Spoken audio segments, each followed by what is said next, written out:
Hello बच्चों, class 4 subject science and lesson आपका 3 है। लेसन 3 लेसन का नाम है पौधों का वर्गीकरण। पौधों का वर्गीकरण क्या होता है आज मैं आप लोगों को बताऊंगी। Classification of plants. Classification of plants.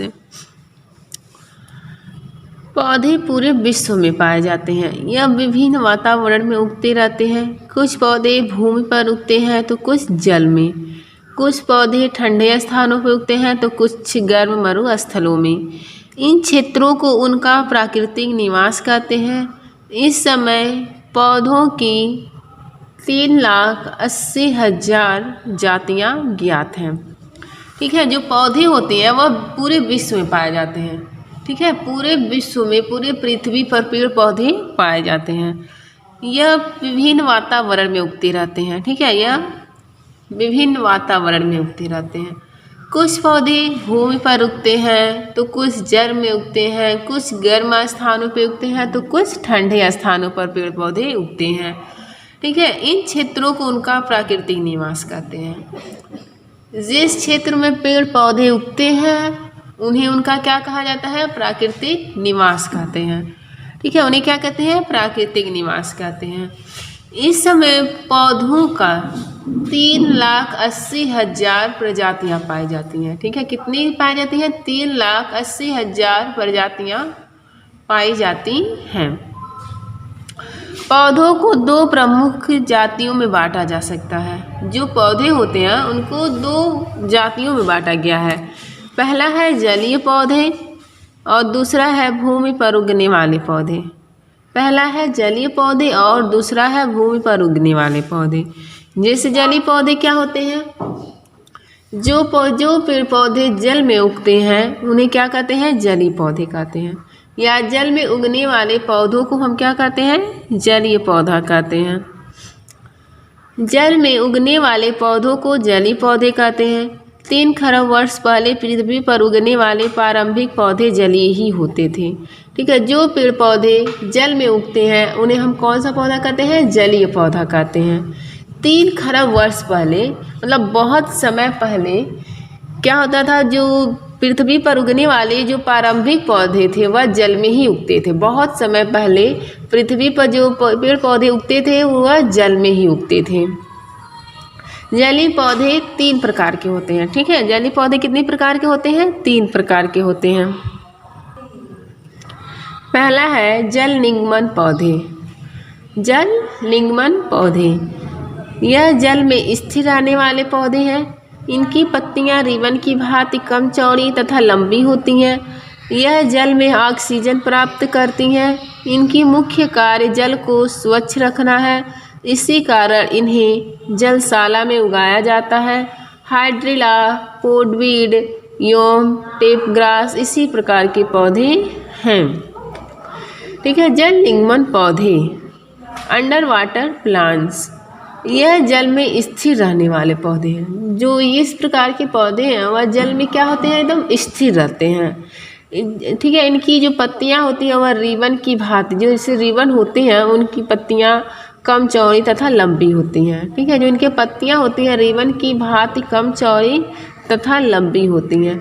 और यह जल से क्या करते हैं? ऑक्सीजन प्राप्त करती हैं।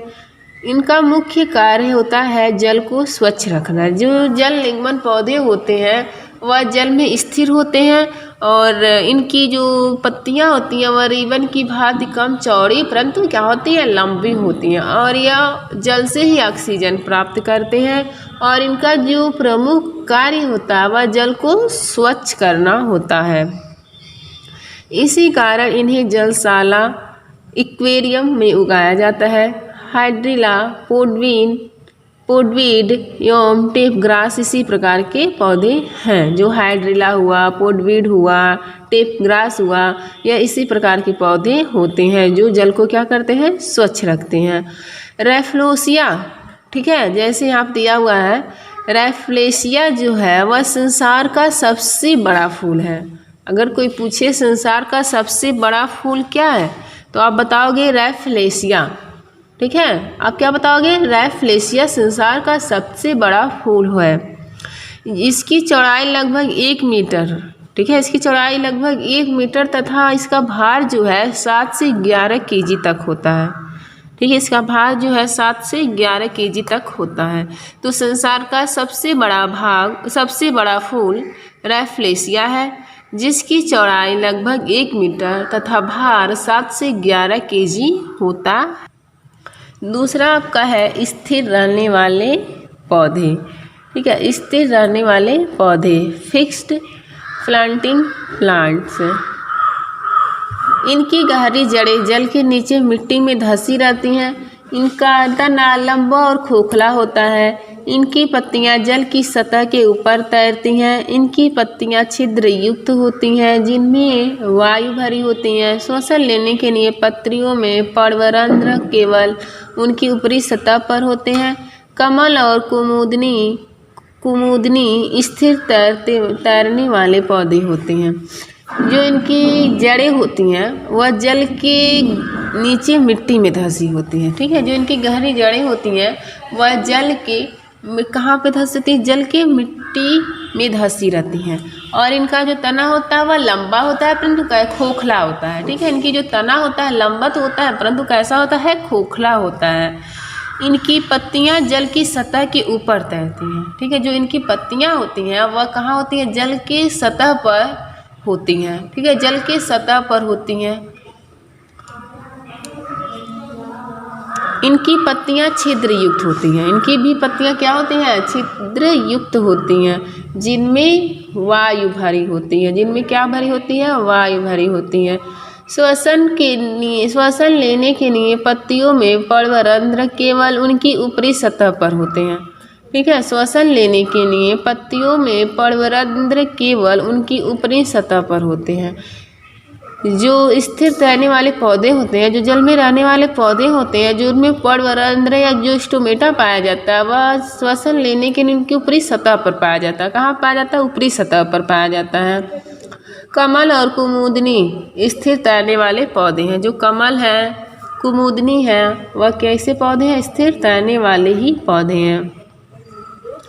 अब तीसरा आपका है मुक्त तैरने वाले पौधे। मुक्त तैरने वाले पौधे, जो पौधे जल की सतह पर तैरते रहते हैं उन्हें मुक्त तैरने वाले पौधे कहते हैं। जो पौधे जल की सतह पर तैरते रहते हैं, जो पौधे जल की सतह पर तैरते रहते हैं उन्हें मुक्त तैरने वाले पौधे कहते हैं। ठीक है, इनकी जड़ें जल के नीचे मिट्टी में नहीं धंसी रहती हैं।